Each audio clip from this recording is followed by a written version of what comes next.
Powai encounter मधील रोहितला 9 कोटी रुपये दिलेले होते। रोहितच्या आरोपांवर शिक्षण विभागाने हे स्पष्टीकरण दिले। 9 कोटी 90 लाख रोहितला दिलेले होते असं स्पष्टीकरण शिक्षण विभागाने दिले। 2022 आणि 23 मधील उपक्रमाचे 9 कोटी रोहितला दिलेले होते।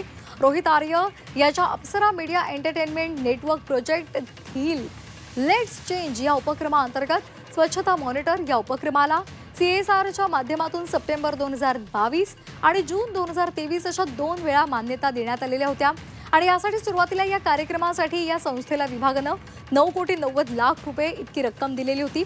मात्र त्यानंतर तिसऱ्यांदा 2023 आणि 24 मध्ये मुख्यमंत्री माझी शाळा सुंदर शाळा या अभियानाअंतर्गत 2 कोटी इतका निधी स्वच्छता मॉनिटर टप्पा 2 हे अभियान राबवण्यासाठी शासन मान्यता देण्यात आली होती।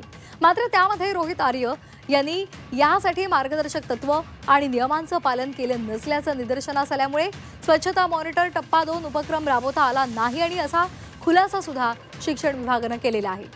तर या संदर्भात अधिक माहितीसाठी आपण जाणार आहोत आमचे प्रतिनिधी महेश बागल यांच्याकडून। महेश, काय नेमकं शिक्षण विभागाने स्पष्टीकरण देताना म्हटलेलं आहे? तारेच्या संदर्भात शालेय शिक्षण विभागाकडून स्पष्टीकरण देण्यात आलेलं आहे। स्वच्छता मॉनिटर 2024 ते 25 हा उपक्रम राबवण्याकरिता रोहित आर्य याच्या अप्सरा मीडिया एंटरटेनमेंट नेटवर्क या संस्थेला प्रस्ताव सादर करण्याच्या सूचना देऊ नये की त्यांनी कोणतीही माहिती सादर केलेली नव्हती असं सांगण्यात आलेलं आहे। त्यामुळे 2024-25 बाबत कारवाई करण्यात आली नसली तरी आर्याला 2022 ते 2023 मध्ये राबवण्यात आलेल्या उपक्रमासाठी तब्बल 9 कोटी 90 लाख रुपये देण्यात आल्याचं शिक्षण विभागाकडून जाहीर करण्यात आलेलं आहे।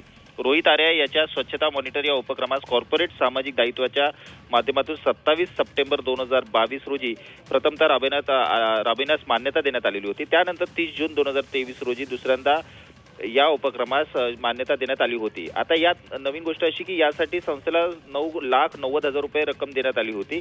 तिसऱ्यांदा म्हणजे 2023-24 मध्ये मुख्यमंत्री माझी शाळा सुंदर शाळा या अभियानाअंतर्गत 2 कोटी रुपयाच्या निधी स्वच्छता मॉनिटर टप्पा 2 हे अभियान राबवण्यासाठी शासन मान्यता देण्यात आली होती। मात्र रोहित आर्य यांनी सादर केलेल्या अंदाजपत्रकामध्ये जाहिरात, व्यवस्थापन खर्च, तांत्रिक समर्थन, लेट्स चेंज फिल्म दाखवण्याबाबत ऑनलाईन लिंक आदींबाबत नमूद संख्या आणि त्याचा खर्च अत्यंत ढोबळपणे दाखवण्यात आला होता आणि यानंतर जो तपशील खर्चाचा अंदाज होता त्यात निकष, तांत्रिक संचालन मार्गदर्शक तत्वे किंवा नियम आदीबाबत कुठलेही उहापोह नसल्यामुळे त्यावर ताशेर ओढण्यात आले होते। यामुळे तांत्रिक अडचणी तशी योजनेची परिणामकारकता कितपत आहे याची स्पष्टता नसल्याने हा जो विषय आहे तो वादात सापडलेला होता।